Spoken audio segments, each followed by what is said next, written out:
Hi, everyone. Hi. It's so great to see everyone here today. And today we have Jason waving to us over there from Michigan, Naveen from California, Tatiana from Kiev, and I'm here in Atlanta, Georgia, as always. So wanted to just kind of start by addressing this one question that I have heard from people. People ask, well, you guys talk, there's a lot of talk, you're discussing, you have all these conferences, you're constantly talking about something, but what's the point? Like, Mhm. so to me, I just recently also myself understood kind of what the point is when I heard Igor Mikhailovich say that we would already have the society that we want to live in today if we had started acting yesterday, and we would have started acting yesterday if we started talking about it the day before yesterday. And so if somebody can expound on, a little bit on what that means, I mean, I kind of like, I feel it now. I kind of understand it, I don't know, viscerally, but, maybe we can explain a little bit to our viewers also what Mhm. exactly that means. Well, for Well, example, I can say what it means for me, and for the question about you talk about not do, I understand that first step of doing is to talk and to understand what we are going to do. How can we do? How can we act if we all don't understand in which way to act, in which way to move? And when we all start to become open to each other and to talk openly, we understand that there are a lot of different people, and we are all different people. But in fact, when we talk, we understand that we all want to live in the same world. All the image of the world we want to live in is actually very look like for a lot of people and for most people.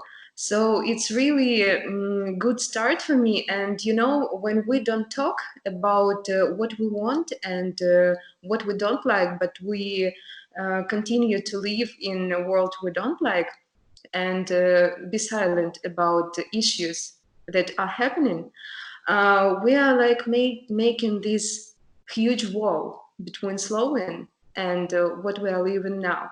And when we start to talk, it's the beginning of a change. It's when it becomes not banned to solve this problem. It all becomes open, and all people understand that we are really wanting the same. So why don't we do it? So for me, these conferences and all these projects, Society, The Last Chance, and The Future is Now, is really huge and wonderful step toward doing it. yeah, and I just support whatever Diana, right? Diana said. Yeah, and also besides what she said, um, I also add that we just in the recent program by Igor Danilov, thought is material. We can see how, yeah, how thought is really material. It's a material substance. So whatever we produce, let us say, whatever we think about, it just becomes true not for only for us, but for also the rest of the people that can access to the source and get the same information. So the importance of talking about this kind of topics, which you know every human being is dreaming about eventually. It's bringing that information, bringing that idea to life, not for only us, but also for the surrounding, for people. And beside that, it's really, really amazing just to imagine, just to think about it. Why not? Because we see all this stuff, you know, wars and inhuman stuff going on. Why not think about? Why not talk about the stuff that makes us happy, makes people happy? Just only by talking about, by imagining.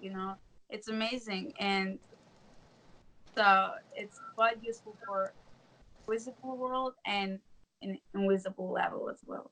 So why not? It's amazing. Thank you. Jason, any thoughts? Yeah. So, what I think it is to the question of what it is we do and why we do it um, is to really show people that you can live autonomously, and you don't have to live to the dictation of some emotion or some thought, and to give example of how people do that in their day-to-day life, I think has been very important for me, not just watching the programs, but seeing vlogs like this, that people can be happy, and like, you don't have to worry about what someone thinks of you or how you look, or um, really, you don't have to give attention to any other feeling but happiness and joy that's inside.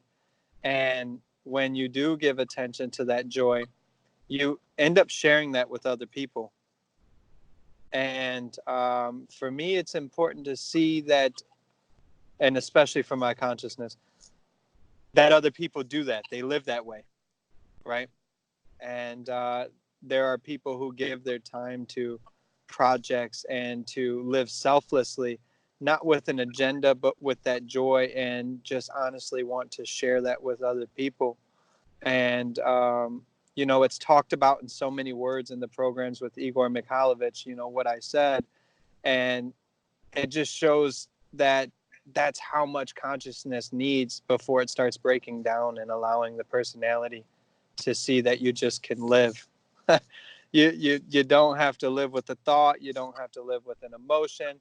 You can be happy and live and participate in society and do whatever it is you feel you want to do while you're here. And yeah, that's my understanding so far. And yeah, it's watered down, but it has taken hours and hours and hours just to have that understanding, right? Um, but the vlogs like this are very important in breaking through. Uh, Instead of watching just a program and being given some information, you see actual people, real people, living their lives, not in a round table, but participating and talking about affairs and things that impact people on a day-to-day basis. Yeah. And I would like to add to what Jason said, when you've told that you just understand that uh, after these programs with Igor Mikhailovich, that you can just leave and to be happy, not to listen to your thoughts and not to be under this depression. And I understand that there is two levels when you understand that you can be happy when you restrain your consciousness, when it doesn't dominate in you. But on the same time, now, like our world is a world of suffering, but there is a way to make it a world of happiness.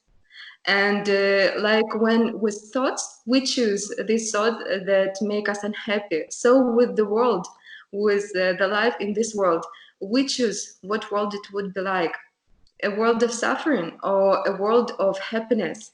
And it all our it all is decided by people. There is Yeah, no one, absolutely. yeah, there is no one who does something.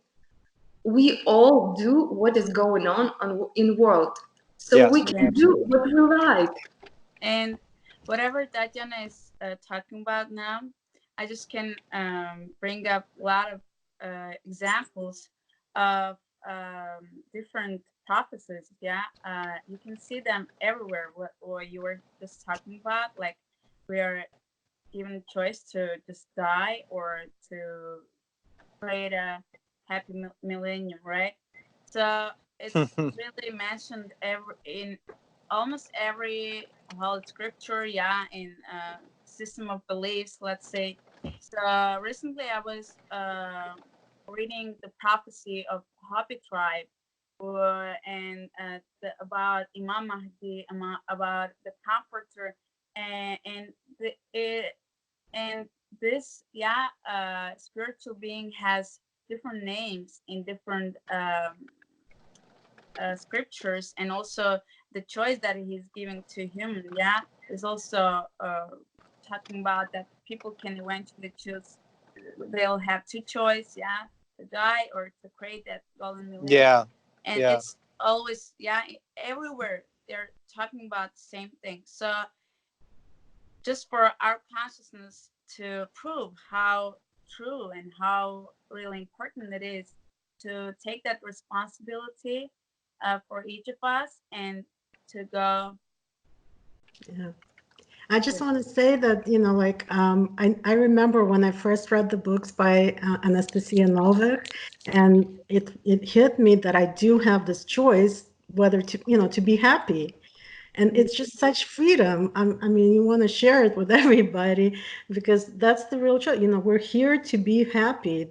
Everything else is not mine. It's not something I want.